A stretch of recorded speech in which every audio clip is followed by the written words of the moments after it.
Hi friends, it's me, Miss Chacon. We are back. Today we are reading about a shoemaker and his elves. Now, unless you've heard the story, you're probably thinking, shoemaker? Elves? What do they have to do with each other? A shoemaker and elves? So we're going to be reading about that fun story today. Also, for our math lesson for today, it's called circles, so you'll be learning about circles. It's going to be really fun. And today, if you're doing your math and literacy packet, you'll be doing day 18. Also, if you want to see an extra version of the Shoemaker and the Elves, there's a little video for you to watch too. Okay? All right, so let's get started on the Shoemaker and the Elves. Once upon a time, a shoemaker lived with his wife in a little village. Although the shoemaker worked hard, he could not earn enough money to make a living. One day, he found that all he had left in the shop was enough leather to make one pair of shoes. That night, the shoemaker cut out the leather and set it on his workbench. Then he went for bed. He went to bed. The next morning, the shoemaker was amazed to find a perfect pair of shoes on his workbench. He called his wife.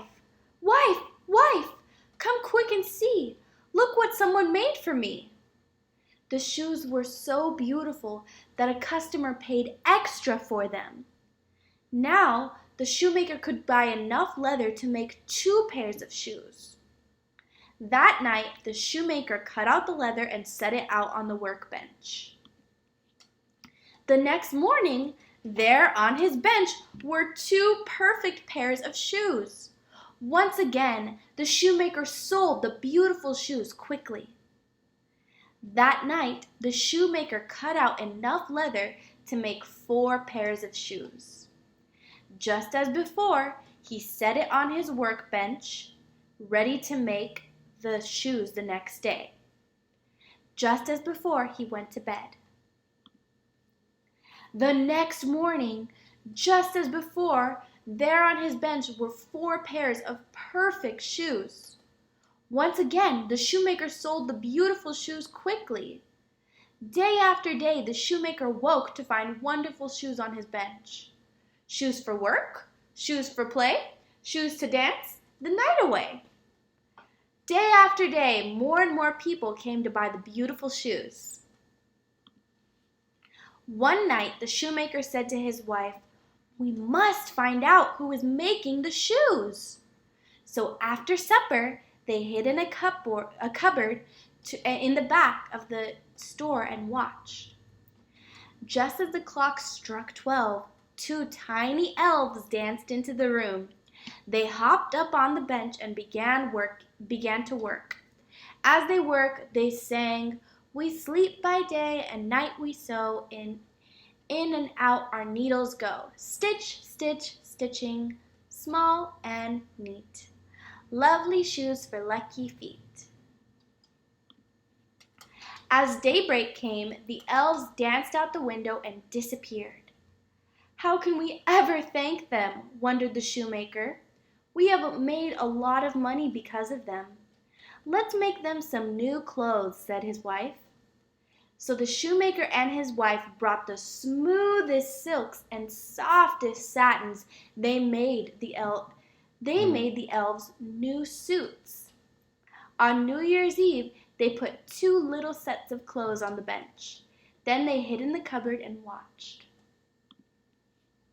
When the little elves saw the new clothes, they danced and laughed and clapped their hands. They put on the clothes and twirled around. Then they danced out the window and were gone forever. The shoemaker and his wife were never poor again, but they never forgot the elves that helped them. Every New Year's Eve, they put out a new set of clothes for the elves. Wasn't that a great story? And every New Year's Day, the clothes are gone. So the shoemaker and the elves traded shoes for clothes. So just like we talked about buying, selling, and trading, this time the shoemaker traded some clothes for the elves' shoes that they made. So that's so awesome. So what we're going to do now is you're going to design your own shoe. Invent a shoe that you would like to wear. Illustrate it, meaning draw it. So you're going to draw your own favorite shoe that you want to wear. It's either you can maybe draw a shoe that you already have or a shoe that you don't have but you really, really want. So imagine your best shoe that you really, really want. So draw it and write about it below. So you're going to draw a picture in the box, and then on the lines you're going to write, what kind of shoe is it? What is it made of? Can it do anything special? So you're going to write, what kind of shoe is it? What is it made of? Can it do anything special? Okay, friends?